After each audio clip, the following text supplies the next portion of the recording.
Hi buddies, இன்னைக்கு பார்க்கக்கூடிய உண்மை சம்பவம் தமிழ்நாட்டினுடைய தூங்கா நகரம் என அழைக்கக்கூடிய மதுரையிலிருந்து ஒரு குறிப்பிட்ட தூரத்தில் அமைந்துள்ள ஒரு அழகிய கிராமத்தில் 3 சிறுவர்கள் ஓடைக்கு குளிக்க சென்று அதில் ஒருவர் இறந்த பிறகு ஏற்பட்ட அதிபயங்கர அமானுஷ நிகழ்வை தாங்க முழுமையாக பார்க்க போகிறோம்.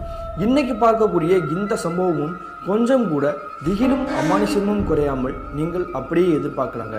இதுபோல உங்களுடைய லைஃப்லையும் ஏதாவது திகில் நிகழ்வுகள் நடந்துச்சுன்னா இந்த இமெயிலுக்கு ஷேர் பண்ணாங்க. இது வரைக்கும் நம்ம சேனலை சப்ஸ்கிரைப் பண்ணாமல் இருந்தீங்கன்னா சப்ஸ்கிரைப் பண்ணிவிட்டு பக்கத்தில் இருக்கக்கூடிய பெல் பட்டனையும் சேர்த்து கிளிக் பண்ணிக்கோங்க. நான் உங்கள் Afsar. Welcome to Afsar investigation. நான் ஏற்கனவே சொன்ன மாதிரி தமிழ்நாட்டினுடைய தூங்கா நகரம் என அழைக்கக்கூடிய மதுரையிலிருந்து ஒரு குறிப்பிட்ட தூரத்தில் அமைந்துள்ள ஒரு அழகிய கிராமத்தில் கிட்டத்தட்ட 2005 காலகட்டத்தில் நடந்த சம்பவம் தாங்க இந்த சம்பவம். இந்த சம்பவத்தை நமக்கு இமெயில் மூலியமாக ஷேர் பண்ணியது சுதாகர் அப்படிங்கிறவர் தாங்க. இது இவருக்கு நடந்துச்சான்னு பார்த்தீங்கன்னா ஆமாங்க, இவருக்கும் இவருடைய நண்பர்களுக்கும் நடந்ததாங்க இந்த சம்பவம்.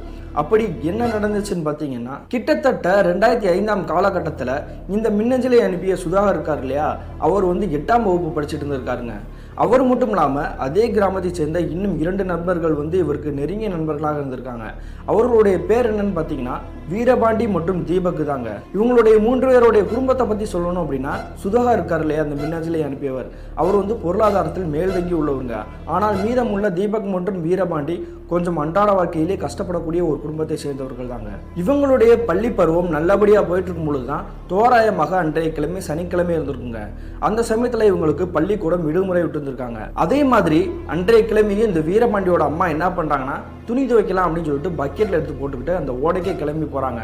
காவலுக்காக அவங்களுடைய பையனையும் கூட்டிட்டு தாங்க போறாங்க, இந்த வீரபாண்டியையும் கூட்டிட்டு தான் போறாங்க.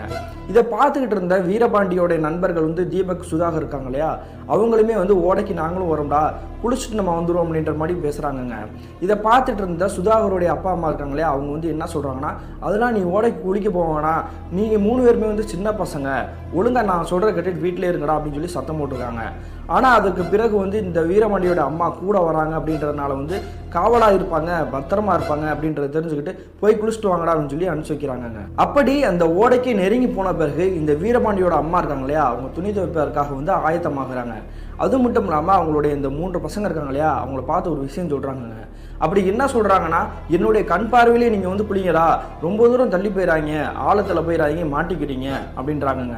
இதை கேட்ட பிறகு தீபக் மற்றும் வீரபாண்டி சுதாகர் என்ன சொல்கிறாங்கன்னா, நாங்கள் அவங்க பக்கத்திலே தான் குளிக்கிறோம், அதனால் வேற எங்கேயும் போக மாட்டோம் அப்படின்ற மாதிரி சொல்கிறாங்க. அதுக்கு பிறகு அவங்க எல்லாத்தையுமே குளிக்கிறதுக்காக அனுப்பிச்சிட்டு இவங்க துவைக்கிற வேலையில் ஈடுபட ஆரம்பிக்கிறாங்க. அதன் பிறகு கிட்டத்தட்ட ஒரு அரை மணி நேரத்தை கடந்திருக்குங்க. அந்த சமயத்தில் இந்த வீரபாண்டியோட அம்மா துணி துவைச்சிருக்காங்க இல்லையா, அந்த ஓடத்தண்ணில் ஒரு இடத்த உத்து பார்க்குறாங்க. பார்த்து அடுத்த நிமிஷமே மிரண்டு போகிறாங்க. அப்படி என்ன நடந்திருக்குன்னு பார்த்தீங்கன்னா, இவங்க ஓடத்தண்ணியில் துவைச்சிட்டு இருக்கக்கூடிய அந்த இடத்துல சோப்பு நாரை வந்திருக்கும் இல்லையா, அந்த இடத்துல செக்க செவன்னு ரத்த கலரில் தெரிஞ்சிருக்குங்க அந்த தண்ணி பூரம். என்னடா அது ரத்த கலரில் இருக்குது, இது எங்கேருந்து வருது, சோப்பு நுரை தானே வரணும், ஆனால் இது ரத்தமாக இருக்கே அப்படின்னு சொல்லிட்டு மறுபடியும் உங்களுடைய கண்கள் வேற ஒரு திசையை நோக்கி போகுதுங்க. அது எந்த இடம்னு பார்த்தீங்கன்னா, இவங்களுடைய பசங்க குளிச்சுட்டு இருக்காங்க இல்லையா, அந்த இடத்த நோக்கி தாங்க பார்த்துட்டு இருக்காங்க. பார்த்து அடுத்த செகண்டே மறுபடியும் இவங்களுக்கு பேரெதிர்ச்சி. என்ன நடந்திருக்குன்னு பார்த்தீங்கன்னா, அவங்க குளிக்கக்கூடிய அந்த இடத்துல வீரபாண்டி மட்டும் காணாங்க, இந்த சுதாகர் மட்டும் தீபக் மட்டும் தாங்க குளிச்சுட்டு இருக்காங்க. ஆனால் ஒரு இடத்த தேடுற மாதிரி தெரிஞ்சுக்குது. என்ன தேடிட்டு இருக்காங்க, நம்மளோட பையன் எங்கே போனா அப்படின்னு சொல்லிட்டு அந்த இடத்துல இந்த துணி துவைக்கிறத அப்படியே விட்டுட்டு பக்கத்தில் நெருங்கி போகிறாங்க. நெருங்கி போய் பார்த்தா அவங்க கூச்சல் இருக்கக்கூடிய அந்த சத்தம் இவங்களுக்கு காதில் இப்படி பாங்காரமாக விழுந்திருக்குது. அந்த சமயத்தில் என்னடா ஆச்சு, ஏன் என்னோட பையன் எங்கே போனா அப்படின்னு சொல்லி இவங்க கேட்குறாங்க. கேட்ட அடுத்த நிமிஷமே அந்த 2 நண்பர்கள் சொன்ன விஷயத்தை கேட்டு இவங்களுக்கு தூக்கி வாரி போட்டிருக்குது. அப்படி என்ன சொல்லியிருக்காங்கன்னா, வீரபாண்டி குளிக்கிறதுக்காக உள்ளுக்குள்ளே இறங்கினா, ஆனால் திடீர்னு பார்த்தா ஆளே காணா அப்படின்னு சொல்லி தேடிட்டு இருந்திருக்காங்க. இதை பார்த்ததுக்கப்புறம் அவங்களுடைய அம்மாவுக்கு ஆல்ரெடி நீச்சல் தெரியுங்க, அதனால துணிச்சலாக உள்ளே இறங்கிட்டாங்க. அப்படி இறங்கி தேட ஆரம்பிக்கிறாங்க. ஒரு பக்கத்தில் கையில் தலைமுடி மாட்டிருக்கு. என்ன அது ஏதோ முடியுமா இருக்குது அப்படின்னு சொல்லிட்டு கையில இருந்து அப்படி பிடிச்சி தூக்கிருக்காங்க. அதுக்கு பிறகுதாங்க தெரிஞ்சிருக்குது அது வேற யாரும் கிடையாது, எங்களோட பையனான வீரபாண்டி அப்படின்றது. அதன் பிறகு அந்த பையன் வந்து மூச்சு கூட இல்லாமல் வந்து ஒரு மாதிரி திணறிட்டு இருக்க மாதிரி தெரிஞ்சிருக்குது. இதுக்கு மேலே நம்ம இங்கனுக்குள்ளே நிற்கக்கூடாது, நம்ம கரைக்கு தூக்கிட்டு வரணும் அப்படின்னு சொல்லிட்டு அந்த கரைக்கு அப்படி தூக்கிட்டு வந்துட்டு இருக்காங்க.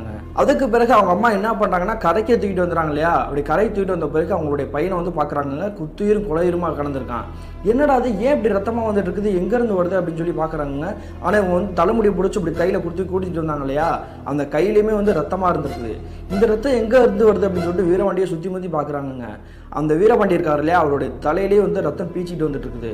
அப்புறம் தாங்க இவங்களுக்கு விஷயமே தெரிய வந்திருக்குது. இவர் குளிக்கிறேன்னு சொல்லிட்டு இப்படி தலைகீழ வந்து வால்ட் அடிக்கலான்னு இப்படி குதிச்சிருக்கார் போலங்க. அந்த இடத்துல வந்து ஒரு பாட்டில் கிடந்திருக்கும் போல, அதுதான் தலையில் நல்லா குத்தி இப்படி ரத்தம் பீச்சிட்டு வந்துருக்குது. உடனே என்ன பண்ணாங்கன்னா, இதுக்கப்புறம் நம்ம வெயிட் பண்ணக்கூடாது, நம்மளுடைய கிராமத்துக்கே கூட்டிகிட்டு போகலாம் அப்படின்னு சொல்லிட்டு அவங்களுடைய பையனை தூக்கிட்டு அப்படியே அந்த கிராமத்துக்கே நடந்து போகிறாங்க. இன்னொரு விஷயம் குறிப்பிட்டு சொல்லணும் அப்படின்னா, இவங்க இருக்கக்கூடிய அந்த ஓடைக்கும் இவங்களுடைய கிராமத்துக்கும் எவ்வளோ தூரம் பார்த்தீங்கன்னா கிட்டத்தட்ட ஒரு 3/4 கிலோமீட்டர் இருந்திருக்கும். அதனால வந்து இவங்க பதட்டத்தோட பயத்தோட அவங்களுடைய பையனை வந்து தூக்கிட்டு ஓடிட்டு இருந்திருக்காங்க. அந்த சமயத்திலே வந்து இவங்களுக்கு வந்து தெரிய வந்துருச்சுங்க, அவங்களுடைய பையனோட உயிர் பாதியிலே பிரிஞ்சிருச்சு அப்படின்றது. அதன் பிறகு அவங்களுடைய கிராமத்துக்கே அவங்களுடைய பையனுடைய சடலத்தை தூக்கிட்டு நெருங்கி போயிட்டாங்க. அப்படி போன பிறகு பார்த்தீங்கன்னா சுற்றி இருக்கக்கூடிய நபர்கள் கூட மிரண்டு போய் பார்க்குறாங்க. என்ன காரணம் பார்த்தீங்கன்னா, அது ஒரு கிராமம் தாங்க. ஒரு வீட்டில் என்ன ஒரு பிரச்சனை நடக்குது அப்படின்றாலுமே வந்து பக்கத்தில் இருக்கக்கூடிய வீடுக்கு வந்து நல்லாவே தெரியும். அதனால சுற்றி இருக்கக்கூடிய நபர்கள் பூரா மிரண்டு போய் அந்த காட்சியை பார்த்துருக்காங்க. அதுக்கு பிறகு என்ன ஆச்சு, எப்படி நடந்துச்சு அப்படின்னு சொல்லிட்டு ஏகப்பட்ட கேள்விகள் கேட்டுட்டு இருக்காங்க. ஆனால் இந்த வீரபாண்டியோட அம்மா வந்து எதுவுமே சொல்றதுக்காக வந்து தயாராகவே இல்லைங்க. கதறி கதறி தேம்பி அழுதுகிட்டே தாங்க இருந்திருக்காங்க. அதன் பிறகு உற்றார் உறவினர்கள் மற்றும் நபர்கள் எல்லாருமே ஒன்று சேர்ந்து அந்த பையன் இருக்கார்ல வீரபாண்டி, அவருடைய இறுதிச் சடங்கு முடியுதுங்க. இந்த நிகழ்வு நடந்து கிட்டத்தட்ட 2 வார காலகட்டத்திற்கு பிறகு தாங்க இந்த தீபக் மற்றும் சுதாகருடைய வாழ்க்கையில அமானுஷ காற்றை வீச ஆரம்பிச்சிச்சு. அப்படி என்ன நடந்திருக்குன்னு பார்த்தீங்கன்னா, இந்த நிகழ்வு நடந்து சில நாட்களுக்கு பிறகு அவங்களுடைய அம்மா இருக்காங்களே, அதாவது வீரபாண்டியோட அம்மா அப்பா, அவங்க வந்து அவங்களோட பையனை நினச்சி இப்படி வருத்தத்திலே இருந்திருக்காங்க. என்ன காரணம் பார்த்தீங்கன்னா, அவங்களுக்கு வந்து ஒரே பையன் தாங்க, அதுவுமே வந்து சாதாரணமாக பிறக்கலை. பல வருடங்களாக குழந்தையே இல்லை அப்படின்னு சொல்லிட்டு வருத்தத்தோட இவங்க வந்து போகாத கோயிலே கிடையாது, குளமே கிடையாது. அப்படி இருக்கும் பொழுது வரம் வாங்கி தாங்க இந்த குழந்தைய பிறந்திருக்குது. இவங்களுடைய குலதெய்வ கோயிலான வீரபாண்டின்ற ஒரு கோயில் இருக்குங்க, அது வந்து தேனியில் அமைஞ்சிருக்குது. அதுதாங்க இவங்களுடைய குலதெய்வ கோயிலே. அந்த கோயிலுக்கு போய் இவங்க வந்து நேர்த்தி கடன் வச்சுருக்காங்கங்க. எனக்கு ஒரு குழந்தை பிறந்துருச்சு அப்படின்னா வந்து அந்த குழந்தைக்கு வந்து உன்னுடைய பேரே வைப்பேன் சாமி, அதனால எனக்கு வந்து குழந்தை பிறந்துடணும், அந்த வரத்தை மட்டும் கொடு அப்படின்ற மாதிரி வேண்டியிருக்காங்க. அதே மாதிரி இவங்க நினச்சிட்டு போயிட்டு வந்த மாதிரியே கிட்டத்தட்ட ஒரு 8 மாதத்துலேயே வந்து இவங்க வந்து கர்ப்பம் தரிக்கிறாங்க. அதன் பிறகு தாங்க அந்த குழந்தையை பிறக்குது. அதே மாதிரி இவங்க நேர்த்தி கடனை நிறைவேற்றணும் அப்படின்றக்காக வந்து அந்த கோயிலுக்கே அவங்கள அந்த பையன் வீரபாண்டி இருக்கார் இல்லையா, அவருக்கு விவரம் தெரிஞ்ச பிறகு அந்த கோயிலுக்கே கூட்டிகிட்டு போய் முட்டை அடிச்சு அவருக்கு வீரபாண்டி அப்படின்ற பேரை வந்து சுட்டியிருக்காங்க. இந்த பையன் கடவுள் கொடுத்த வரமாச்சே, இதுவே நம்மளை விட்டு போயிடுச்சு அப்படின்னு சொல்லி தாங்க வருத்தத்தில் ஏங்கி போய் தவிச்சிருக்காங்க. அது மட்டும் இல்லாமல் இவங்களுடைய பையன் வந்து நிஜமாகவே அவங்க கிட்ட இருக்கிற மாதிரியும் சுற்றி வளம் வர மாதிரியும் வந்து கற்பனையில் பண்ணிக்கிட்டு வந்து அவங்களுடைய அப்பா அம்மா வந்து பினாத்த ஆரம்பிச்சிருக்காங்க. இதை சுற்றி இருக்கக்கூடிய நபர்கள் பூரா பார்த்துட்டு என்ன நினச்சிக்கிட்டாங்கன்னா, அவங்களுடைய ஒரே பையன் வந்து இழந்துட்டாங்க இல்லையா, அதனால வந்து புத்தி பேதலிச்சிருச்சு போல, அதனால தான் அவன் இங்கனுக்குள்ளே இருக்கிறான் அப்படின்ற மாதிரி பேசிட்டு இருந்திருக்காங்க அப்படின்ற மாதிரி நினச்சிருக்காங்க. அப்படி இவங்க என்ன பண்ணியிருக்காங்கன்னா, தோராயமாக இரவு நேரங்களில் வந்து நடுநிசி நேரம் வந்திருக்கும். அந்த சமயத்தில் அவங்களுடைய பையன் வந்து வீட்டு வாசல் முன்னாடி வந்து நிற்கிற மாதிரியும் அவனை வந்து இவங்களை வந்து கூப்பிட்ற மாதிரியும் வீட்டுக்குள்ளே உட்கார வச்சுக்கிட்டு நடுராத்திரியில் வந்து சத்தமாக பேசுகிற மாதிரியும் சத்தமாக சிரிக்கிற மாதிரியும் அந்த மாதிரி செய்யலாங்க ஈடுபட்டு இருந்திருக்காங்க. இதை பார்த்துட்டு தாங்க சுற்றுவட்டாரத்தில் இருக்கக்கூடிய மக்கள் புறமே வந்து இவங்களுக்கு வந்து புத்தி பேதலிச்சிருச்சு அப்படின்ற மாதிரி பேச ஆரம்பிச்சிருக்காங்க. ஆனால் ஒரு கட்டத்தில் வந்து இவங்க யாருமே இதை வந்து நம்பவே இல்லைங்க. வீரபாண்டியோட அப்பா அம்மா என்ன சொல்கிறாங்கன்னா, என்னுடைய பையன் வந்து நிஜமாவே வந்துட்டு இருக்கான், அவன் ஆன்மாவாக வந்துட்டு இருக்கான், இது வந்து உண்மை, ஒரு கட்டத்தில் அவங்க எல்லாருக்குமே தெரிய வரும் அப்படின்ற மாதிரி ஆணித்தளமாக சொல்லியிருக்காங்கங்க. இந்த நிகழ்வுக்கு பிறகு சுதாகர் மட்டும் தீபக் பள்ளிக்கூடத்துக்கு போயிட்டு இருக்காங்க இல்லையா, அதே மாதிரி அன்றைய கிழமை ஞாயிற்றுக்கிழமை இருக்குங்க. அந்த சமயத்தில் இந்த தீபக் அப்படின்றவர் வந்து என்ன பண்ணியிருக்காருன்னா, அவருடைய நண்பரான சுதாகர் கிட்ட போயிட்டு நம்ம வந்து ஓடைக்கு போய் குளிச்சுட்டு வந்துடலாம்டா, வாடா குளிக்க போவோம் அப்படின்னு சொல்லி கூப்பிட்டுருக்காருங்க. ஆனால் அந்த மாதம் வந்து கார்த்திகை மாதம் அப்படின்றனால வந்து இந்த சுதாகர் அப்படின்றவர் வந்து கன்னிச்சாமிக்கு முதன்முறையாக வந்து மாலை போட்டிருக்காரு. அதனால் என்ன பண்ணுறாருன்னா, என்னால் வர முடியாதா, நீ போயிட்டு வாடா அப்படின்ட்டு இருக்காருங்க. அதுக்கு பிறகு இந்த தீபக் அப்படின்றவர் வந்து என்ன சொல்லியிருக்காருன்னா, நீ தான் மாலை போட்டிருக்கேல, ஒரு நாளைக்கு 2-3 தடவை குளிச்சா ஒன்றும் குறைஞ்சி போக மாட்டேன், கூட வாடா நான் கூட்டிகிட்டு போகிறேன் அப்படின்ற மாதிரி இந்த தீபக் வந்து அவருடைய கையை பிடிச்சி வலுக்கட்டாயமாக அந்த ஓடைக்கே கூட்டிகிட்டு போகிறாருங்க. உங்கள் எல்லாருக்கும் ஒரு சந்தேகம் வரலாங்க, இந்த கோயிலுக்கு மாலை போட்டாங்க அப்படின்னாலே அவங்க தான் வந்து இந்த ஓடைக்கு குளிக்க போகிறது வழக்கம். ஆனால் வந்து இந்த சுதாகர் அப்படின்றது வராததுக்கு காரணம் என்னன்னு பார்த்தீங்கன்னா வந்து அவருடைய நண்பர் வந்து இறந்து போனார் இல்லையா, அதை நினச்சிக்கிட்டு தாங்க பயந்துக்கிட்டு தாங்க அந்த ஓடைக்கே நான் வரமாட்டேன் அப்படின்ற மாதிரி அடமுடிச்சிட்டு இருந்திருக்காரு. ஆனால் ஒரு கட்டத்தில் தீபக் வந்து அடமுடிச்சு நீ வந்து ஆகணும் அப்படின்ற மாதிரி கூப்பிட்டதுனால அந்த ஓடைக்கு நெருங்கி போயிட்டாங்க. அப்படி ஓடைக்கு போனது பிறகு வந்து இந்த சுதாகர் மற்றும் அவங்களுடைய நண்பர் தீபக் வந்து குளிக்க ஆரம்பிச்சிருக்காங்க. அப்படி குளிச்சுட்டு இருக்கும்போது தோராயமாக ஒரு 1/2 மணி நேரத்தை கடந்திருக்கும். அந்த சமயத்தில் என்ன நடந்திருக்குன்னு பார்த்தீங்கன்னா இந்த சுதாகருமே வந்து அந்த ஓடைக்குள்ளே நிற்கிறாரு, இந்த தீபக்குமே வந்து ஓடைக்குள்ளே நிற்கிறாரு. அப்படி நின்றுகிட்டு இருக்கும்பொழுது தீபக் இருக்கார் இல்லையா, அவர் வந்து என்ன பண்ணியிருக்காருன்னா என்னை யாரோ பிடிச்சி இழுக்கிற மாதிரி இருக்கா, காப்பாத்துறா அப்படின்ற மாதிரி கத்தியிருக்காரு. என்னடா அது நம்ம கூட தான் நின்றுட்டு இருந்தால் திடீர்னு ஏன் இப்படி கத்துறான்னு சொல்லிட்டு டக்குன்னு திரும்பி பார்க்குறாருங்க. திரும்பி பார்த்து அடுத்த நிமிஷமே ஒரு மிரண்டு போயிருக்காரு. அப்படி என்ன நடந்திருக்குன்னு பார்த்தீங்கன்னா இவர் பக்கத்திலான இவ்வளோ நேரம் நின்று குளிச்சுட்டு இருந்தார் அவருடைய நண்பர் தீபக். ஆனால் அந்த சிறுவன் எங்கே இருக்கான்னு பார்த்தீங்கன்னா இவர் இருக்கக்கூடிய இடத்துல இருந்து கொஞ்சம் தூரம் தள்ளி, அதாவது அந்த ஓடையோட நடு மையப்பகுதியில் போய் நின்றுட்டு இருக்காருங்க. அந்த தண்ணி ஓடை அப்படின்றத வந்து பிடிச்சி இழுத்துட்டு போகிற மாதிரி இழுத்துட்டு இருந்திருக்குங்க. இதை பார்த்துட்டு இருந்த சுதாகர் வந்து என்ன பண்ணணும்னு தெரியாமல் பயத்தோட பதட்டத்தோட பக்கத்தில் அப்படியே வந்து நெருங்கி போயிருக்காங்க. நம்மளுடைய நண்பனோட உயிரை நம்ம காப்பாற்றி ஆகணும் அப்படின்னு சொல்லிட்டு தீபக்கோட தலைமுடியை பிடிச்சிட்டு வலுக்கட்டாயமாக பிடிச்சி கரைக்கு இழுத்துட்டு வந்திருக்காருங்க. அப்படி இழுத்துட்டு வந்த அடுத்த நிமிஷமே வந்து தீபக்கை பார்த்துட்டு கேட்டிருக்காருங்க, ஏன்டா அப்படி கத்திட்டு இருக்கா, யார் அவனை பிடிச்சி இழுத்தா அப்படின்னு சொல்லி கேட்டிருக்காருங்க. அதுக்கு இந்த தீபக் சொன்ன விஷயத்தை கேட்டுட்டு இவருக்கு பேரெதிர்ச்சி. என்ன காரணம் பார்த்தீங்கன்னா தீபக் என்ன சொல்லியிருக்காருன்னு பார்த்தீங்கன்னா, உள்ளுக்குள்ளே என்னையோட காலை பிடிச்சி இழுத்த மாதிரி தெரிஞ்சு, அதனால நான் டக்குன்னு குனிஞ்சு பார்த்தேன், அங்கே இருந்தது வேற யாரும் கிடையாது, நம்மளோட ஃப்ரெண்டான வீரபாண்டி தான் அப்படின்ற மாதிரி சொல்லியிருக்காருங்க. இதை கேட்டதும் சுதாகர் வந்து அப்படியே மிரண்டு போய் பார்க்குறாரு, வேற எதுவுமே சொல்லவே இல்லை. இதுக்கு தாண்டா நான் ஓடைக்கே வரமாட்டேன்னு சொன்னேன், நான் எவ்வளோ சொல்லி நீ கேட்காம நீ வலுக்கட்டாமல் கூட்டிகிட்டு வந்த, இப்போ பாரு உனக்கே பயமாக இருக்குதா அப்படின்னு சொல்லிட்டு அவருடைய ஃப்ரெண்டை வந்து கூட்டுக்கிட்டு வீட்டுக்கே திரும்பி வந்துடுறாருங்க.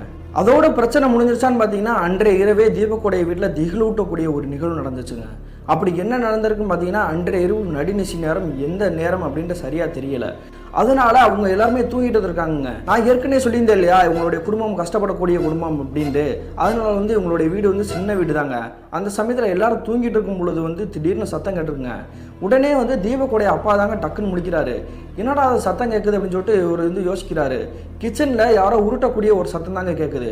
என்னடா கிச்சனில் உருட்டக்கூடிய சத்தம் கேட்குது, இந்நேரத்தில் வந்து யார் உருட்டிட்டு இருக்கா, ஒருவேளை நம்ம வளர்க்குற பூனையாக இருக்குமோ அப்படின்னு சொல்லிட்டு அவருக்கு வந்து யோசனை. அதுக்கு பிறகு வந்து பக்கத்தில் இருக்கக்கூடிய இடத்த வந்து பார்க்குறாருங்க. அவருடைய பையன் படுத்திருக்காரு இல்லையா, அந்த இடத்துல போரும் மூட்டை ஒரு நபர் முழுசாக படுத்துட்டா அப்படி இருக்கும், அந்த மாதிரி போத்துன மாதிரி போத்தி கிடக்குது. இவன் இங்கே தானே இருக்கேன், அப்போ அந்த இடத்துல யார் இருக்கா அப்படின்னு சொல்லிட்டு டக்குன்னு எழுந்திரிச்சு போய் அந்த கிச்சன் கிட்ட நெருங்கி போய் பார்க்குறாருங்க. நெருங்கி போய் பார்த்து அடுத்த நிமிஷமே இவருக்கு வந்து பேரதிர்ச்சி. என்ன காரணம் பார்த்தீங்கன்னா அந்த இடத்துல வந்து கருன்னு ஒரு கரிய உருவங்க அப்படியே விகாரமான தோட்டத்தில் வந்து அப்படியே நின்றுட்டு இருக்குங்க. இதை பார்த்ததுக்கப்புறம் ஐயோன்னு சொல்லி கத்திக்கிட்டு அப்படியே கீழே வந்து விழுந்துறாருங்க இந்த தீபக்குடைய அப்பா. விழுந்த அடுத்த செகண்டே அந்த கறி உருவம் வந்து என்ன பண்ணுதுன்னா அப்படியே கிராஸ் ஆகி மேலே வந்து ஓட்டு வீடு தானே, அந்த விட்டத்தில் அப்படியே மறைஞ்சு போயிருக்குதுங்க. இதை பார்த்ததும் தீபக் மட்டும் அவங்களுடைய அம்மா வந்து டக்குன்னு முடிச்சுறாங்கங்க. ஆனால் தீபக் மட்டும் என்ன ஆச்சு ஏது அப்படின்னு சொல்லி ஒரு வார்த்தை கூட கேட்கவே இல்லை, சைலண்டாகவே உட்காந்துருக்காரு. அவங்களுடைய அப்பாவுக்கு வந்து அவங்களுடைய அம்மா கிட்ட வந்து நடந்த விஷயத்தை கூட சொல்கிறாங்க. ஆனால் அவங்களுடைய அம்மா வந்து நம்பவே கிடையாது. அதுக்கு பிறகு இந்த விஷயத்தை அப்படியே விட்டுறாங்க. மறுநாள் காலையில் விடிஞ்ச பிறகு இந்த தீபக் இருக்காரு இல்லையா, அவர் வந்து ஸ்கூலுக்கே போகாமல் தாங்க படுத்தே கிடந்திருக்காரு. என்ன ஏன் இப்படி படுத்தே கிடக்குறான்னு சொல்லிட்டு பக்கத்தில் வந்து நெருங்கி போய் பார்க்குறாங்க. காய்ச்சல் வந்து பயங்கரமாக கொதின்னு கொதிச்சுட்டு இருந்திருக்குது. இவங்களுடைய வீட்டில் வந்து ஒரு பூனை வளர்த்துருக்காங்க. அந்த பூனையை வந்து கொண்டு வந்தது யாருன்னு பார்த்தீங்கன்னா தீபக் தான். சின்ன குட்டியாக இருக்கும்போது எடுத்து வளர்த்தாதுங்க. அதனால யாருக்கிட்ட நல்லா பாசமாக பழகுதோ இல்லையோ இந்த தீபக் கிட்ட வந்து நெருங்கி பழகும். அப்பேற்பட்ட பூனை வந்து இந்த தீபக் கிட்ட நெருங்கி வரவே பயந்துச்சுங்க. இவரை எப்பெல்லாம் பார்க்குதோ அந்த சமயத்திலேயே வந்து உருன்னு இருக்குது. இதை பார்த்துக்கிட்டு இருந்தால் தீபக்குடைய அப்பாவுக்கு வந்து சந்தேகமாக வந்துருச்சு. முதல் நாள் நைட்டு ஒரு கரிய உருவத்தை பார்த்தோம், ஆனால் அது கூட நம்ம கற்பனை நினச்சிட்டு ஈஸியாக விட்டுட்டோம். ஆனால் அப்படி காலையில் பார்த்தா இந்த பூனை வந்து விறுன்னு கத்திக்கிட்டு இருக்குது. தீபக்கோட மொழியே சரியில்லை அப்படின்ற மாதிரி ஏகப்பட்ட சிந்தனைகள் இருந்திருக்குங்க. அது மட்டும் இல்லாமல் அவங்களுடைய பையன் வந்து காய்ச்சல் வந்து படுத்து கிடக்கிறார் இல்லையா, அவர் பார்த்துட்டு வந்து அடுத்தடுத்த கேள்விகள் வந்து கேட்டிருக்காரு. நேற்று எங்கே போனால் ஏன் இப்படி உடம்பெல்லாம் சுடுது அப்படின்னு சொல்லி கேட்டிருக்காங்க. ஆனால் தீபக் எதுவுமே சொல்லாமல் வந்து சாதாரணமாக படுத்துட்டு தான் கிடந்திருக்காரு. அதோட இந்த பிரச்சனையை வந்து விட்டுட்டாருங்க. இதுக்கப்புறம் வந்து நம்ம கேட்க வேணாம், அவன் முதல்ல தூங்கி எந்திரிக்கட்டும் அப்படின்னு சொல்லி விட்டுட்டாருங்க. அன்றைய இரவே மறுபடியும் ஒரு பிரச்சனை காத்துருச்சுங்க. அப்படி என்ன நடந்திருக்குன்னு பார்த்தீங்கன்னா அன்றைய இரவும் நடுநிசி நேரம் இருந்திருக்குங்க. அந்த சமயத்தில் மறுபடியும் வந்து கிச்சனை உருட்டக்கூடிய ஒரு சத்தம் கேட்குது. உடனே வந்து தீபக்குடைய அப்பா தாங்க டக்குன்னு முழிக்கிறாரு. அவங்களுடைய அம்மா வந்து டக்குன்னு எழுப்பி விடுறாரு. நேற்று நான் கரிய உருவம் உன்னை பார்த்தேன்னு சொன்னேன்ல, நீ கூட நம்பவே இல்லை, ஆனால் இன்னைக்கு அதே மாதிரி கிச்சனை உருட்டக்கூடிய சத்தம் கேட்குது, உடனே வா, நீ வந்து டக்குன்னு வந்து அந்த கிச்சனை வந்து பாரு, நீயே மிரண்டு போயிரு அப்படின்ற மாதிரி சொல்கிறாங்க. உடனே அவங்க இருவருமே வந்து பக்கத்தில் படுத்துக்கக்கூடிய அவங்களுடைய பையன் தீபக் படுத்திருக்காரா இல்லையான்றதை கொஞ்சம் கூட வந்து யோசிக்கவே இல்லைங்க. ஏன்னா இவங்களுக்கு வந்து கியூரியாசிட்டி அதிகமாக இருக்குது அப்படின்றதால வந்து அந்த விஷயத்தை மட்டும் தாங்க தெரிஞ்சுக்கணும் அப்படின்றதுக்காக வந்து அதுலேயே தாங்க கவனமாக இருந்திருக்காங்க. அதன் பிறகு அவங்களுடைய அப்பா அம்மா வந்து என்ன பண்ணுறாங்கன்னா அந்த கிச்சன் கிட்ட நெருங்கி போகிறாங்க. நெருங்கி போய் இருக்கக்கூடிய அந்த சமயத்தில் ஒரு இடத்த வந்து உத்து பார்க்குறாங்க. பார்த்த அடுத்த செகண்டே வந்து இவங்களுக்கு ஈரக்குலையும் நடுங்கி போயிடுச்சு. அப்படி என்ன நடந்திருக்குன்னு பார்த்தீங்கன்னா இந்த முறை வந்து கரிய உருவம் கிடையாதுங்க. இவங்களுடைய பையனான தீபக் இருக்காரு இல்லையா, அவர் தாங்க கிச்சனில் வந்து உருட்டிகிட்டு இருந்திருக்காரு. என்ன அது ஏன் எங்களுக்குள்ள நின்றுட்டு இருக்கா, இந்நேரத்தில் என்ன பண்ணியிருக்கா அப்படின்னு சொல்லிட்டு உத்து பார்க்குறாங்க. அப்போ அந்த தீபக் செய்யக்கூடிய செயலை பார்த்துட்டு இவருக்கு வந்து வேர்த்து விட ஆரம்பிச்சிருச்சு. அப்படி என்ன பண்ணியிருக்காருன்னா, தீபக் வந்து ஒரு குடத்தில் இருக்கக்கூடிய தண்ணியை வந்துக்கிட்டு செம்பில் எடுத்து அள்ளி அள்ளி குடிச்சிட்டு இருக்காருங்க. பாதி தண்ணி வயிற்றுக்குள்ளே போக, பாதி தண்ணி வந்து பிக்கியில் போக அப்படியே வந்து தண்ணி வந்து ஒழுதுட்டு இருந்திருக்குங்க. இவங்க படுக்கக்கூடிய இடத்துக்கிட்டே வந்து அப்படி ஒழுதுட்டு இருந்திருக்கு. இதை பார்த்து தாங்க மிரண்டு போயிட்டாங்க. உடனே சத்தம் போடுறாங்க, என்னடா ஆச்சு, ஏன் இப்படி தண்ணி குடிச்சிட்டு இருக்க, எல்லாருக்கும் தண்ணி வந்து நீ காலி பண்ணிடுற போலயே, வயிறுலாம் வீங்கிருச்சுடா, உன் கண்ணே வந்து அப்படி செக்கன்னு செவந்துருக்குடா, என்ன பண்ணிட்டு இருக்க அப்படின்ற மாதிரி ஏகப்பட்ட கேள்விகள் வந்து கேட்டுக்கிட்டே இருந்திருக்காங்க. ஆனால் தீபக் சொல்லக்கூடிய விஷயத்தை கேட்டு இவங்க மறுபடியும் அதிர்ச்சிக்கு தாங்க உள்ளானாங்க. அப்படி என்ன சொல்லியிருக்காருன்னா, எனக்கு தாகமாக இருக்குது, இன்னும் எனக்கு தண்ணி வேணும், இன்னொரு குடம் இருந்தால் கொண்டு வாங்க அப்படின்ற மாதிரி கேட்டிருக்காருங்க. அதுக்கு பிறகு அவங்க இருவருமே வந்து அவனை சமாதானப்படுத்தி பக்கத்தில் இருக்கக்கூடிய பூஜை ரூமில் வந்து விபூதி எடுத்து அவங்களுடைய நெத்தியிலே பிடிச்சி விட்டுட்டு படுக்க வச்சுருக்காங்க. அதன் பிறகு வந்து தீபக் அப்படின்றவர் வந்து இயல்பான முறையில் வந்து எதுவுமே சொல்லாமல் வந்து படுத்திருக்காரு.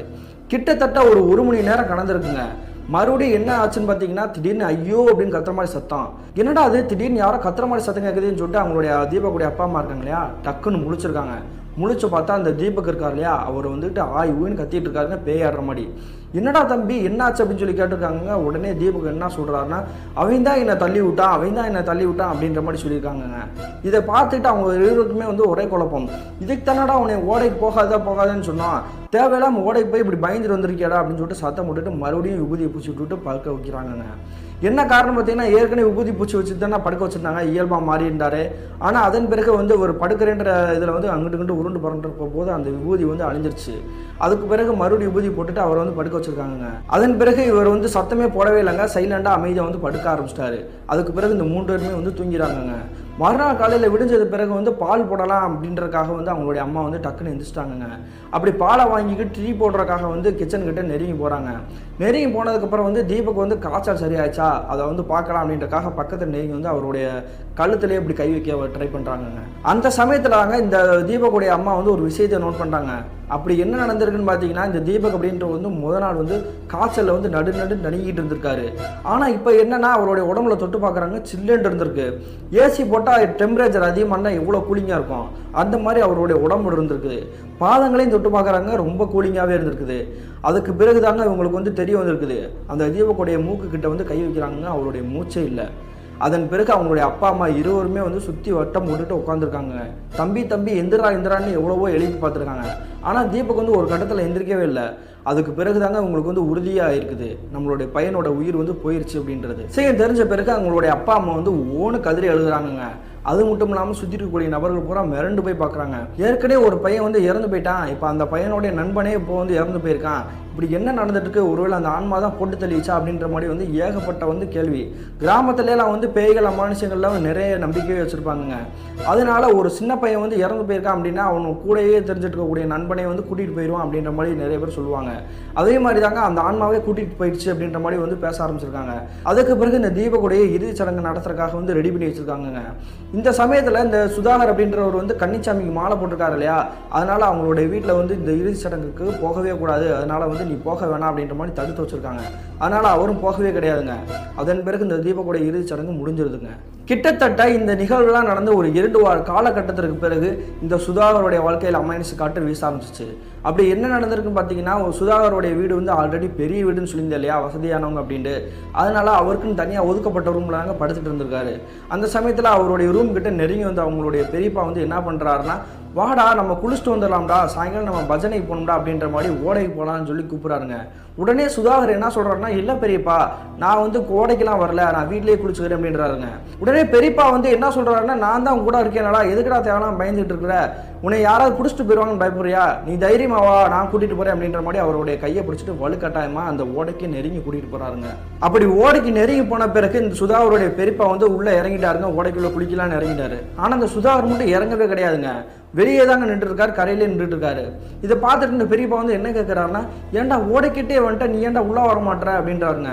உடனே சுதாகர் என்ன சொல்றாருன்னா, அதெல்லாம் ஒண்ணுமில்ல பெரியப்பா, எனக்கு ரொம்ப பயமா இருக்குது, ஆல்ரெடி இருட்டிடுச்சு, நான் வந்து குளிக்கல, நீங்க குளிச்சுட்டு வாங்க, நான் வீட்டில் போய் குளிச்சுக்கிறேன் அப்படின்ற மாதிரி சொல்லியிருக்காருங்க. உடனே பெரியப்பா வந்து இதுக்கு மேலே வந்து அவனை வந்து வற்புறுத்த முடியாது, நீ வந்து இங்கேயே இருடா, நான் குளிச்சுட்டு வந்துடுறேன் அப்படின்ற மாதிரி அவர் வந்து குளிக்க போயிட்டாருங்க. கிட்டத்தட்ட ஒரு 1/4 மணி நேரம் கழிச்சு வந்து இந்த சுதாகருடைய பெரியப்பா வந்து திரும்பி பார்க்குறாங்க, அவங்களுடைய அந்த சுதாகர் அப்படின்ற பையன் இருக்கானா அப்படின்ற மாதிரி. அப்படி திரும்பி பார்த்தா அடுத்த நிமிஷம் அவருக்கு வந்து பேரதிர்ச்சி. என்னாச்சுன்னு பார்த்தீங்கன்னா, அந்த இடத்துல தானே சுதாகர் நின்றுட்டு இருந்தார் கரையில், அந்த இடத்துல அவர் இல்லவே இல்லைங்க. என்னாச்சு இங்கனுக்குலாம் நின்றுட்டு இருந்தா எங்கே போனா அப்படின்ற மாதிரி தேட ஆரம்பிச்சாருங்க. அதுக்கு பிறகு அவருடைய பேரை சொல்லி சத்தம் போட்டுக்கிட்டே அந்த கரைக்கு ஏறி வந்துட்டாருங்க. சுற்றி முற்றி ஏகப்பட்ட இடத்துல வந்து தேடுறாருங்க, ஆள் கிடைக்கவே இல்லை. அதுக்கு பிறகு வந்து அந்த முப்பதர்களாக மண்டி போயிருக்கும் இல்லையா கருவேல மரங்கள், அந்த இடத்துல வந்து தேட ஆரம்பிக்கிறாருங்க. அந்த சமயத்தில் அந்த சுதாகர் அப்படின்றவர் வந்து ஒரு மரம், இந்த முள்கெல்லாம் இருக்கும் இல்லையா, அந்த இடத்துல வந்து கூனி கூறி போய் உட்காந்துருக்காருங்க. என்னடா அவனை எவ்வளோ இடத்துல தேடி எடுக்க, நீ என்னடா இங்கனுக்குள்ள உட்காந்துருக்க அப்படின்னு சொல்லி கேட்குறாருங்க. ஆனால் சுதாகர் செய்யக்கூடிய செயலை பார்த்துட்டு இவருக்கு வந்து மறுபடியும் பயங்கர அதிர்ச்சி. அப்படி என்ன பண்ணியிருக்காருன்னா, சுதாகர் வந்து இப்படி கூனி குறுகி போயிட்டு குளிர் காய்ச்சல் நடுங்கினா எப்படி இருக்கும் அந்த மாதிரி ஒரு நடுங்கி நிற்கிறாரு. இதை பார்த்துட்டு தாங்க மறுபடியும் கேட்டுக்கிட்டு இருக்காரு. சரி வாடா நம்ம வீட்டுக்கு போய் பேசலாம் அப்படின்னு சொல்லிட்டு சுதாகர் வந்து வலுக்கட்டாயமாக அவருடைய வீட்டுக்கே கூட்டிகிட்டு போயிட்டாருங்க. அப்படி வீட்டுக்கே வந்த பிறகு சுதாகரோட பெரியப்பா அவருடைய ரூமில் உட்கார வச்சுட்டு, நீ வந்து பஜனைக்கு வரியா வரலையா அப்படின்னு கேட்குறாங்க. ஆனால் அந்த சுதாகர் என்ன சொல்கிறாருன்னா, இன்னைக்கு என்னால் பஜனைக்கு வர முடியாது, அதனால் நாளைக்கு வரேன், எனக்கு உடம்பு முடியலை அப்படின்றாருங்க. உடனே பெரியப்பா வந்து அதுக்கப்புறம் அவனை வந்து நம்ம கட்டாயப்படுத்த வேணாம், பேசாமல் இருக்கட்டும், நாளைக்கு கூட வரட்டும் அப்படின்ற மாதிரி சொல்லிட்டு அவருடைய பஜனைக்கே கிளம்பி போயிடாருங்க. அதன் பிறகு அன்றைய இரவே மறுபடியும் திகிலூட்டக்கூடிய ஒரு நிகழ்வு நடக்க ஆரம்பிச்சிச்சுங்க. அப்படி என்ன நடந்திருக்குன்னு பார்த்தீங்கன்னா, கிட்டத்தட்ட தோராயமாக அன்றைய இரவு வந்து ஒரு 12 மணி இருந்திருக்கும். அந்த சமயத்தில் இவங்களுடைய குடும்பத்தில் எல்லாருமே வந்து தூங்கிட்டு இருக்காங்க. இவங்களுடைய குடும்பம் வந்து கொஞ்சம் கூட்டு குடும்பம், அதனால சித்தப்பா பெரியப்பா அப்படின்ற மாதிரி பெரிய ஃபேமிலியாக தான் வாழ்ந்துட்டு இருந்திருக்காங்க. அந்த சமயத்தில் அந்த சுதாகர் அவருடைய ரூமில் வந்து தனியாக தானே தூங்கிட்டு இருக்காரு. அந்த ரூமில் தூங்கிட்டு இருக்கும்பொழுது கூடி இருக்கக்கூடிய அந்த அவங்களுடைய ஃபேமிலி மெம்பர்ஸ் பூரா வந்து நல்லா பேசிட்டாங்க இருக்காங்க. ஆனால் இரவு நேரம் இருந்தாலும் பேசிட்டாங்க இருக்காங்க. அதனால பஜனைகள் மற்றும் குருசாமிகள் நிறைய பேர் உங்களுடைய வீட்டுக்கு வருவாங்க அப்படின்றனால வந்து தூங்காமல் இருக்காங்க. அந்த சமயத்தில் இந்த சுதாகருடைய ரூமில் வந்து யாரும் அனத்தக்கூடிய ஒரு சத்தம் வந்து பலமாக கேட்குது. உடனே சுற்றி இருக்கக்கூடிய நபர்கள் ஒரு சிலருக்கு மட்டும் கேட்டுருக்குதா. உடனே என்ன பண்ணுறாங்கன்னா, என்னது இந்த சத்தம் எங்கேருந்து கேட்குது, யார் அனத்துறா அப்படின்ற மாதிரி அடிக்கடிக்கு கேள்வி கேட்டுக்கிட்டு இருக்காங்க. உடனே சுதாகருடைய பெரியப்பா இருக்கார் இல்லையா, அவர் ஏற்கனவே வந்து அவன் பயந்துட்டு இருந்தான், அவனுக்கு வந்து உடம்புலாம் நடுங்குச்சு அப்படின்ற மாதிரி சொல்லியிருந்தாங்க இல்லையா, அதனால வந்து நம்மளுடைய பையனுடைய ரூமில் தான் கேட்குது போல அப்படின்னு சொல்லிட்டு அந்த ரூம் கிட்டே நெருங்கி போகிறாங்க. அப்படி நெருங்கி போய் சுதாகருடைய ரூம் கதை வந்து திறக்கிறாருங்க. தொடர்ந்து அடுத்த நிமிஷமே இவருக்கு பயங்கர அதிர்ச்சி. என்ன நடந்திருக்குன்னு பார்த்தீங்கன்னா, இவர் நிற்கக்கூடிய அந்த இடத்துல இருந்து சுதாகருடைய ரூம் சுற்றி இந்த வெளியே ஜன்னல் இருக்கும் இல்லையா, அந்த ஜன்னல் வந்து ஓப்பன் தாங்க இருக்குது. அந்த ஜன்னலுக்கு வந்து ஒரு இடத்த கொடுத்து பார்க்குறாரு. அப்போ தாங்க இவருடைய வாழ்க்கையிலே கற்பனையே பண்ண முடியாத காட்சி ஒரு கண்ணு முன்னாடி தெரியுது. அப்படி என்ன நடந்திருக்குன்னு பார்த்தீங்கன்னா, அந்த ஜன்னல் பின்னாடி கருன்னு ஒரு கரியை உருவாங்க. அந்த உருவம் வந்து தத்ரூபமாக தெரியுதுங்க. அது வேற யாரும் கிடையாது, இறந்து போனார்ல வீரபாண்டி, அவருடைய ஆன்மா தாங்க. அப்படியே தத்ரூபமாக அப்பட்டமாக ஒரு கண்ணு முன்னாடி தெரியுதுங்க. உடனே இதை பார்த்துட்டு இருக்காருங்க. உடனே அவருக்கு வந்து ஏகப்பட்ட சந்தேகம் வந்துருச்சு. நம்மளுடைய குடும்பத்தில் நிறைய பேர் வந்து நம்ம வந்து மாலை போட்டிருக்கோம், ஆனாலுமே அந்த ஆன்மா வந்து எப்படி நம்மளை வந்து வேடிக்கை பார்த்துட்டு இருக்குது, எப்படி வந்து நின்றுக்கிட்டு இருக்குது, தத்ரூபமாக தெரியுது அப்படின்ற மாதிரி அதிர்ச்சி ஆகிட்டாரு. அதுக்கு பிறகு வந்து என்ன பண்ணுறாங்கன்னா, தடான்னு ஓடி போய் கீழே இருக்கக்கூடிய நபர்கள் எல்லாத்தையுமே சொல்லிடுறாருங்க. அப்படி சொன்ன பிறகு அத்தனை பேருமே வந்து டக்குன்னு மேலே ஏறி வந்து பார்க்குறாங்க. ஆனால் அந்த சமயத்தில் அந்த இடத்த வந்து ஊற்று பார்க்குறாங்க. அந்த கறி உருவம் அந்த இடத்துல இல்லவே இல்லை, அப்படியே டிசப்பியர் ஆன மாதிரி மறைஞ்சு போயிருக்குது. அதுக்கு பிறகு இவங்க எல்லாருமே வந்து தூங்கின பிறகு வந்து இந்த சுதாகர் இருக்கார் இல்லையா, அவர் பக்கத்துலேயே தாங்க அவங்களுடைய பெரியப்பாவும் படுத்திருக்காரு. வேற ஏதாவது பிரச்சனை வந்துடக்கூடாது, நம்ம கொஞ்சம் பாதுகாப்பாக அவங்க கூட இருக்கலாம் அப்படின்ற மாதிரி படுத்துட்டு இருக்காரு. அந்த சமயத்தில் இந்த சுதாகருக்கு ஒரு கனவு வருதுங்க. அது என்ன கனவுன்னு பார்த்தீங்கன்னா, இந்த சுதாகர் மட்டும் அவங்களுடைய பெரியப்பா இருக்கார் இல்லையா, அவங்க வந்து அந்த ஓடைக்கே குளிக்க போகிறாங்க. அது இரவு நேரத்தில் தான் குளிக்க போகிறாங்க. அப்படி குளிக்க போகும்பொழுது உங்களுடைய பெரியப்பா வந்து அந்த ஓடைக்குள்ளே இறங்கிறாருங்க. அப்படி இறங்கி போனவர் வந்து சுற்றி முற்றி வந்து தண்ணிகள்லாம் அலம்பிட்டு இருக்கு இல்லையா, அந்த இடத்துல என்னாச்சுன்னு தெரியலங்க, திடீர்னு ஒரு யாரோ பிடிச்சி இழுக்கிற மாதிரி வந்து உள்ளுக்குள்ளே இழுத்துட்டு போகிற மாதிரி போயிருந்தாரு. அதுக்கு பிறகு வந்து சுற்றி தேடுறாருங்க சுதாகர். ஆனால் அந்த இடத்துல யாருமே இல்லை. உடனே பெரியப்பா எங்கே போனீங்க அப்படின்னு சொல்லி கத்துறாருங்க. அந்த சமயத்தில் அமானுஷமான ஒரு குரலில் வந்து யாரை தேடிக்கிட்டு இருக்க, என்னையே ஏன் தேடவே மாட்டேற அப்படின்ற மாதிரி ஒரு சத்தம் கேட்குதுங்க. உடனே இவர் நிற்கக்கூடிய இடத்துல வந்து டக்குன்னு திரும்பி பார்க்குறாருங்க எதிர் திசையை. அந்த இடத்த பார்த்துட்டு மிரண்டு போகிறாரு. என்ன ஆச்சுன்னு பார்த்தீங்கன்னா, அந்த எதிர் திசையில் இருக்கக்கூடிய நபர் வந்து வேறு யாருமே கிடையாதுங்க, வீரபாண்டியோடைய ஆன்மா தான். உடனே இதை பார்த்துட்டு, நான் உன்னை தேடித்தாண்டா இருந்தேன் அப்படின்ற மாதிரி ஒரு கனவுலேயே உளறிட்டு இருக்காரு. அது மட்டும் இல்லாமல் பின்னாடி இருந்து ஒரு அமானுஷமான ஒரு குரல் இருக்குது. என்னடா அது மறுபடியும் இங்கிட்டு ஒரு அமானுஷமான குரல் கேட்குது அப்படின்னு சொல்லிட்டு டக்குன்னு அந்த திசையை பார்த்து நோக்கி இப்படி பார்க்குறாருங்க. பார்த்த அடுத்த செகண்டே அவருக்கு மறுபடியும் பயங்கர அதிர்ச்சி. என்னாச்சுன்னு பார்த்தீங்கன்னா, அந்த எதிர் திசையில் இருக்கக்கூடிய நபர் வந்து வேற யாரும் கிடையாதுங்க, தீபகன்ற ஒருத்தர் இறந்து போனார் இல்லையா, ஒரு சிறுவன், அவருடைய ஆன்மா தான் அங்கே நிற்கிது. இதை பார்த்ததுக்கப்புறம் வந்து என்னடா அது அங்கே ஒருத்தர் நின்று இருக்கா, இங்கேயும் ஒருத்தர் நின்று இருக்கா அப்படின்ற மாதிரி அதிர்ச்சி தான் மிரண்டு போய் நிற்கிறாரு. அப்படி பேசிட்டு இருக்கும்பொழுது அந்த இரண்டு ஆன்மாக்களும் இவர்கிட்ட அப்படி நெருங்கி வந்து இவர் கழுத்தை பிடிச்சி அப்படி நெருக்கிற மாதிரி தெரியுது. அதுக்கு பிறகு வந்து அப்படியே மயக்க மூட்டி கீழே உழுவுறாருங்க. உளுந்த அடுத்த செகண்டே வந்து இவருடைய உடல் மட்டும் தாங்க கீழே கிடக்குது. இவருடைய ஆன்மாவும் டக்குன்னு எந்திரிச்சு நிற்கிற மாதிரி தெரியுது. இந்த 3 ஆன்மாவும் என்ன பண்ணுதுன்னா அந்த ஓடைக்குள்ளே இப்படி போயிருதுங்க. இந்த காட்சியை பார்த்து தாங்க டக்குன்னு கனவுல இருந்து முழிச்சிருக்காரு. முழிச்ச பிறகுதான் அந்த சுதாகருக்கே தெரிஞ்சிருக்குது இது எல்லாமே கனவு அப்படின்றது. அதுக்கு பிறகு அவங்களுடைய பெரியப்பா கிட்ட நடந்த எல்லா விஷயத்தையுமே ஒவ்வொன்றா அப்படி சொல்லிடுறாருங்க. இதுக்கப்புறம் நம்ம வந்து காத்திருக்க கூடாது, நம்ம மறுநாளே வந்து இதுக்கான பதிலை வந்து கண்டுபிடிச்சிடணும் அப்படின்னு சொல்லிட்டு மறுநாள் வந்து வெயிட் பண்றாங்க. அதே மாதிரி வெயிட் பண்ண பிறகு வந்து அவங்க இருக்கக்கூடிய நபர்கள் பூரா என்ன சொல்றாங்க அப்படின்னா வந்து சாயங்காலம் எப்படியும் வந்து பஜனை பாட போவாங்க, அதனால அந்த பஜனைக்கே நம்ம வந்து இந்த பையனை வந்து கூட்டிகிட்டு போயிடுவோம் அப்படின்ற மாதிரி ஒரு முடிவு எடுக்கிறாங்க. அதே மாதிரி மறுநாள் மாலை தோராயமாக ஒரு 6 மணி இருந்திருக்குங்க. அந்த சமயத்தில் இந்த சுதா அவருடைய குடும்பத்தினர் கூட என்ன பண்ணுறாங்கன்னா பஜனை பண்ணக்கூடிய இடத்துக்கே கூட்டிகிட்டு போயிடலாம் அப்படின்ற மாதிரி முடிவு எடுக்கிறாங்க. அதுக்கு பிறகு அதே மாதிரி அந்த பஜனை பண்ணக்கூடிய இடத்துக்கு நெருங்கி போன பிறகு அங்கே உட்கார்ந்துருக்கக்கூடிய குருசாமி இருக்கார் இல்லையா, அவருக்கு என்ன நடந்துச்சுன்னு தெரியலங்க, திடீர்னு அவருடைய உடம்புல வந்து கற்பனசாமி இறங்கிருச்சு. இறங்கின பிறகு அந்த பையனை உள்ளே இழுத்துட்டு வாங்கடா, நான் அவங்ககிட்ட பேசணும்டா அப்படின்ற மாதிரி பேச ஆரம்பிச்சிருக்காரு. அதன் பிறகு வந்து இந்த சுதாகர் வந்து உள்ளுக்குள்ளே கூட்டிகிட்டு போயிட்டாங்க. அப்படி கூட்டிகிட்டு போன பிறகு வந்து சாமி ஆடுற மாதிரி ஆட ஆரம்பிச்சிட்டாரு. அதுக்கு பிறகு இந்த சுதாகர் பார்த்து ஒரு கேள்வி கேட்குறாருங்க, நீ என்ன செஞ்சுட்டு வந்தேன்னு சொல்லு முதல்ல அப்படின்ற மாதிரி சொல்கிறாருங்க. உடனே சுதாகர் என்ன சொல்கிறாருன்னா நான் எதுவுமே செய்யலை அப்படின்ற மாதிரி சொல்கிறாரு.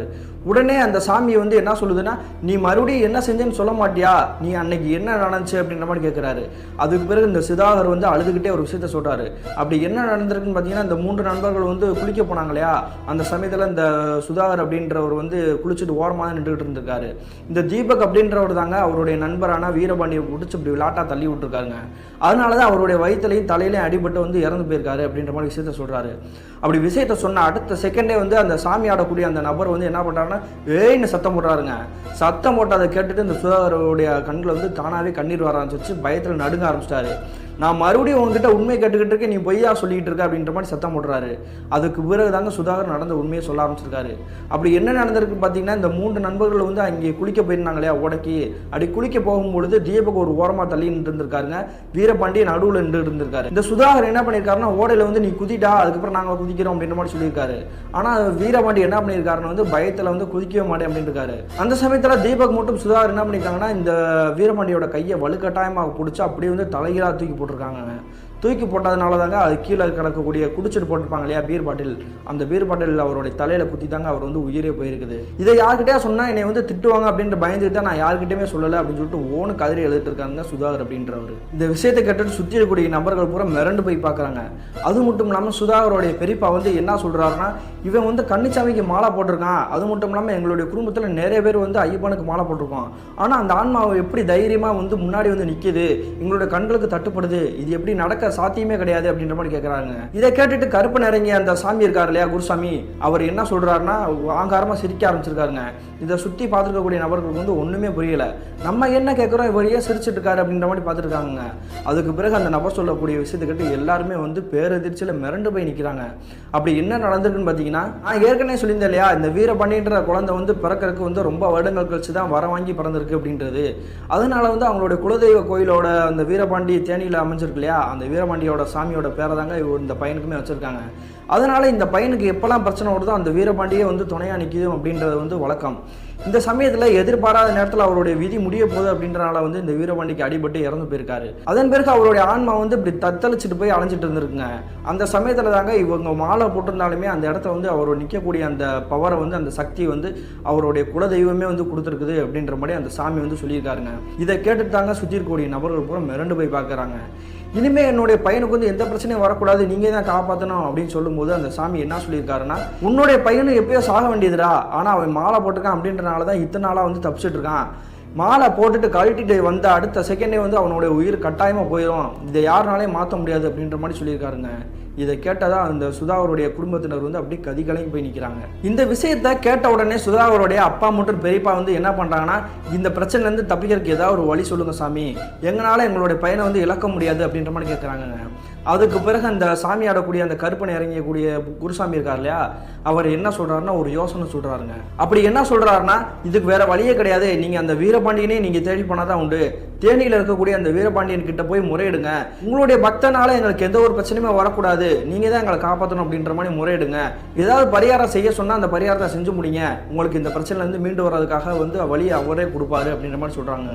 அதன் பிறகு அந்த குருசாமி சொல்லக்கூடிய சொல்ல கேட்டுட்டு இந்த பஜனையெல்லாம் முடிஞ்ச பிறகு இவங்களுடைய ஃபேமிலி என்ன என்ன பண்ணுறாங்கன்னா ஒரு கார் எடுத்துக்கிட்டு தேனியில் இருக்கக்கூடிய வீரபாண்டியன் கோயிலுக்கு நெருங்கி போகிறாங்க.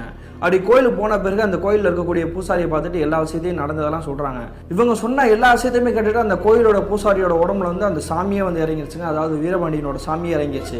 அப்படி இறங்கினதுக்கப்புறம் ஆங்காரமாக சிரிக்குதுங்க.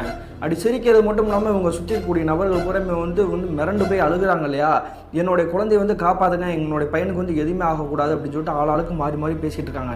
இதை கேட்டதுக்கப்புறம் ஒரு கட்டத்தில் வந்து வீரபாண்டியன் சாமியை வந்து மனம் இறங்கிடுச்சுங்க.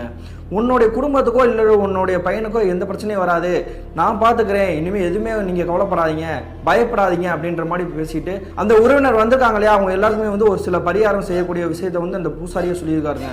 அதன் பிறகு அந்த பரிகாரத்தெல்லாம் செஞ்சு முடிச்சுட்டு இவங்களுடைய கிராமத்துக்கு திரும்பி வந்துட்டாங்க. அது மட்டும் இல்லாமல் அந்த வீரபாண்டியன் சாமி வந்து அருள் வந்து சொன்ன விஷயம் இன்னொன்று விஷயம் சொல்லியிருக்குங்க.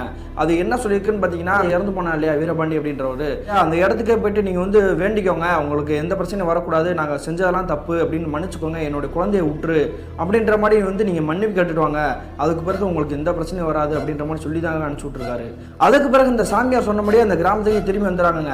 திரும்பி வந்த பிறகு உங்கள் குடும்பத்தில் இருக்கக்கூடிய அத்தனை பேருக்குமே வந்து யோசனை, நம்ம வேறு ஆல்ரெடி மாலை போட்டிருக்கோம், அதனால் நம்ம இப்போதைக்கு போக முடியாது அப்படின்னு சொல்லிட்டு அந்த பரிகாரம்லாம் செய்யக்கூடிய இடத்த வந்து ஆல்ரெடி வீரபாண்டியன் கோயிலே வந்து செஞ்சு முடிச்சிட்டாங்க. ஆனால் இந்த சமாதிக்கிட்ட போய் இவங்க வந்து மன்னிப்பு கேட்கணும் இல்லையா, அதை மட்டும் செய்யாமல் என்ன பண்ணுறாங்கன்னா, முதல்ல அந்த மாலை போட்டிருக்காரு, அதனால் வந்து அந்த மாலையை கழட்டி முடிச்சுக்குவோம் அப்படின்ற மாதிரி அந்த வேலையெல்லாம் முடிச்சுட்டு மறுபடியும் உங்களுடைய கிராமத்துக்கு திரும்பி வந்துடுறாங்க. அப்படி திரும்பி வந்த பிறகு அந்த சிறுவன் வீரபாண்டி இறந்து போனார் இல்லையா, அதே இடத்துக்கே போகிறாங்க.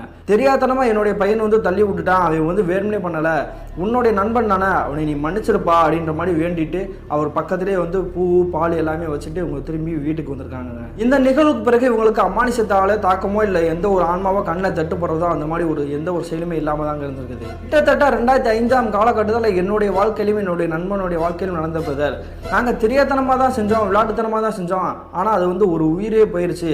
அதுக்கு பிறகு அதனால என்னுடைய இன்னொரு நண்பனுடைய உயிரும் போயிடுச்சு. இதில் தப்பிச்சது யாருன்னா நான் மட்டும் தான் தப்பிச்சிருக்கேன். நல்ல வேளை நான் ஐயப்பனுக்கு மாலை போட்டிருந்தேன் அப்படின்றனால தான் நான் இப்போ வரைக்கும் உயிரோடு இருக்கேன், இல்லைன்னா நான் இந்த மின்னஞ்சலை கூட என்னால் அனுப்பியிருக்க முடியாது, நான் உயிரோடே இருந்திருக்க மாட்டேன் அப்படின்ற மாதிரி இந்த மின்னஞ்சல் சொல்லி முடிச்சிருக்காருங்க. இந்த மின்னஞ்சலை அனுப்பிய சுதாகருக்கு ஒரு நன்றி சொல்லிக்கலாங்க. மீண்டும் இது போன்ற தரமான சுவாரஸ்யமான தில்லான நிகழ்வுடன் உங்களை சந்திக்கும் வரை நான் உங்கள் அப்சர்.